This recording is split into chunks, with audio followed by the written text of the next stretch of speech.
Hello, and a very good day to you. My name's Lance Nelson, and today, once again, with Clive Sawyer of the Sofia Globe. How are you doing, Clive? Reasonably well. Very nice, pleasant spring weather. Wonderful, isn't it? Just great out there. And I hope you're doing well at home. When you talk about this thing, Clive, and you're writing this thing, you're about to write down, in my case, about to say a cliche. And all these cliches are beginning to drive me nuts. I was about to say we're all in this together. Oh, isn't that awful? But everything's a cliche now, it seems. All these phrases are becoming very popular. So we're going to try and be cliche-free today. Is that possible? We'll see. I'm sure it's possible, and clearly those who don't think we're all in this together, because we're going to be talking about all of those people who went travelling over the 4-day weekend.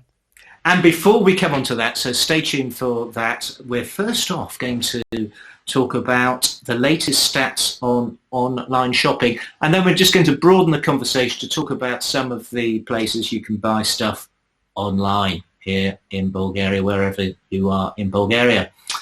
So Clive, let's go on to online stats. They're just out. 2019, was it 22% of people in Bulgaria had done some sort of online shopping in 2019?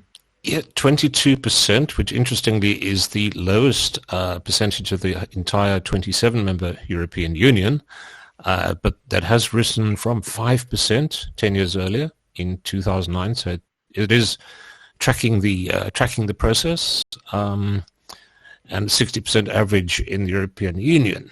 But I think 2019 is just going to so look like a historical figure, because now we're in a completely different situation, and one can only imagine a year from now what kind of figures we're going to be seeing for online shopping. Absolutely. And at this stage, we'd like you to take a look at our last show with Genevieve of Ligna Group, and we were talking about some of the opportunities that may exist because of what we're going through right now. And obviously, quite a lot of my activities, in fact, virtually all of them, are involved on the tech side. And I've been using online shopping wherever I go as much, probably as much as anybody. But of course, even more so now. And I think I needed some beer the other day, some craft beer from 100beers.bg. So shout out to Rosti for a great service, really superb service. And of course, those of you who are in Bulgaria will know of Econt and Speedy. I mean, this is world-class service. So most of the services are happy to deliver to your local Speedy or Econt shop, or indeed to your front door. And I found the service really good. I've used Bug Coffee in Sofia. I needed some nice coffee. And Craft Shop Fabric in Plovdiv, they'll deliver anywhere. Loads of great craft beer, brewed in Plovdiv, I must say, and craft chocolate, craft chili hills spices, and craft cheese, all that good stuff. There's more than you could imagine going on here in Bulgaria. And these companies are beginning to get online, aren't they, Clive, and serving the market. But to think only 22% of the population of last year bought anything online is quite extraordinary. Many of you who maybe you're whatever nationality living abroad, and you're getting Amazon deliveries rolling up every day, and your local supermarket, not local, but your national supermarket chain delivering your groceries, you'll be pretty much shocked that Bulgaria is so far behind. But those of you who are looking to do business here, I think this is a massive opportunity as more people locally are having to order online and actually finding it works really as well as anywhere else, if not better, I would argue. Really good service there. So interesting stats. And I would urge people to think about e-commerce and have a strategy for that. So let's go to the other story that really fascinated me because of this phrasing of people who are filling in declarations, and if they're proven to not be valid, there is possibly up to 300 leva fine per person. That's per person in the car. or indeed a 3-year prison sentence. Mm-hmm. Quite a range of penalties that could be applied. Now, I mention this because clearly online, some people have been saying it's very easy to, you can fill in a declaration, you can make up anything you want pretty much, and you'll be waved through.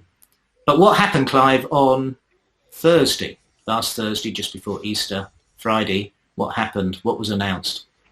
Well, to be clear what we're talking about, late on Thursday night, just before the start of the 4-day Orthodox Easter weekend, the Minister of Health said, well, people are not being sensible about not trying to travel outside Sofia, other parts of the country. So put basically a practically blanket ban on private car travel in and out of Sofia. And the declarations you're talking about are traveling for legitimate reasons, medical reasons, essential services, work reasons. They weren't going to accept work reasons over the Easter weekend on the theory that it's Easter and all businesses should be closed. Now, what is really striking is they did a random test of some of these previous declarations, but more than 2,000 people said they were traveling for work. And people who are traveling for work included a significant number of people who didn't have labor contracts. They're just some kind of, freelancer. Probably not. But it also included 80 people who said they were traveling for work while simultaneously being registered at the Labour Bureau as unemployed. So they're fibbing big time. And yes, the penalty is 100 to 300 leva. It's about 50 to 150 euro, and up to 3 years in prison. Now, because of the bad behavior, they have decided that they're going to check everybody's declarations. Now, bear in mind also to try to contain things. They suspended bus services in and out of Sofia, but some people had already left by bus and they'd be coming back. Not quite sure how, because now no intercity buses can run. And also they curtailed train travel as well. So that's a lot of declarations that somebody's going to be going through and quite possibly collecting some money for the Bulgarian state. Yes, I can't help thinking this could be a money-raising opportunity, although one side of me does wonder whether they really will be going through those declarations. I guess now there's a motivation to raise some money. They will. Remember, these are manual declarations that you print out and fill in with a pen.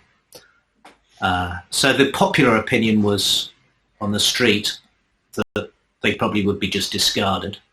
So there's a risk that they're telling folks that they're not going to be discarded. They're going to be indeed examined for the truth. So I think this is quite big news, really. I know many people are getting a bit fed up. They want to go to their holiday property on the coast or go to Bansko and go to Sofia, wherever, just travel around a bit. And, of course, the current thinking is that's not good for the spreading of COVID. And, this could be an expensive little excursion if you're not careful. Yes, indeed. Family of 4 in one car, 300 leva a head. That's 1,200 leva, 600 euro in my arithmetic. The mayor of Sofia, Jordanka van Dukova, this weekend, she was very annoyed, saying, this is, after all, the city that by far has the largest share of the infections, 500 out of 900, plus minus. So she was really fed up, sort of saying, you're going to spread this to places in Bulgaria that there've been cases of infection. That's right. The point? And it's very true, and I think this is a function of travel, it seems. And there are rural areas where people haven't been anywhere at all for a very long time. And I think you could be fairly sure, a degree of confidence or probability that there is no infection in some of these rural areas particularly. So, that's an interesting story. Okay, let's do one more story on the Sofia Globe. What would you like to pick up, Clive? Well, the topic of road deaths we continue to track now. Very unfortunately, very sadly, there was a very high-profile road death yesterday. Milen Svetkov, a great journalist, unfortunately lost his life at a car crash caused by somebody apparently driving after consuming narcotics. But as of today, by the year, we have 36 fewer road deaths than we had at this time last year. And I think by now we can point to the fact of the restrictions on intercity travel as the most likely factor that is bringing that number of road deaths down. So, lessons learned, cutting down unnecessary travel has had some kind of benefit. We'll continue to look, of course, when the month-end figures come, where we are with road deaths. But basically, this has been the Easter weekend. We're going to have to see what happens by the end of it, because it's not quite over. So it'll be road deaths, and also we'll be watching with considerable interest, I'm sure everybody will, just how many people get handed their fines. Because we have seen across the country been a couple of thousand people who have been handed fines for going to parks and gardens when they shouldn't. So we'll see how many people are going to be contributing to the state coffers because they decided to go away for the weekend when they shouldn't. It'll be interesting to see. So it's almost one-to-one road deaths saved for a life lost on COVID. I think we're pretty much on track for that. We'll see. We'll follow that story. Not entirely comparable, of course, because in the case of COVID-19, we're dealing with a global pandemic for which there's yet no vaccine, and which is an enormous struggle. The difference is with road deaths is that they can be avoided if people just drive responsibly. Exercise some common sense. Those deaths don't have to happen. We'll see where the number's up, but it would be quite extraordinary if the lives have actually been saved because of COVID. We'll see. Anyhow, that's an interesting thought. On that thought, we're going to have to go. We just want to make this a quick update. If you've got anything that you would like Clive to talk about, or myself, or both, please comment in the comments below. Most importantly, go to the Sofia Globe, and you'll see at the bottom of every single article a way for you to just contribute a small monthly payment to keep the sofiaglobe.com going. It's very much needed. Independent journalism at this time. Independent journalism is quite rare here in Bulgaria, and it, of course, doesn't pay. So please support Clive and his great work. Click that Patreon link, which I think it's patreon.com/the Sofia Globe, and make your contribution. Thank you so much, Clive, for all your hard work. For those who've been looking at Bansko, we're going to have another dump of snow right at the top tomorrow, which will make pretty much 2 meters since the quarantine came into force. Extraordinary. And nobody ever believed that the season would have lasted 21st of April and beyond. Yes, it would have. And wow. I know the frustration. But nonetheless, I wish you a very good day. Thank you so much for tuning in. Thank you, Clive. And we'll do a little roundup again soon, we hope. Yeah, we certainly shall.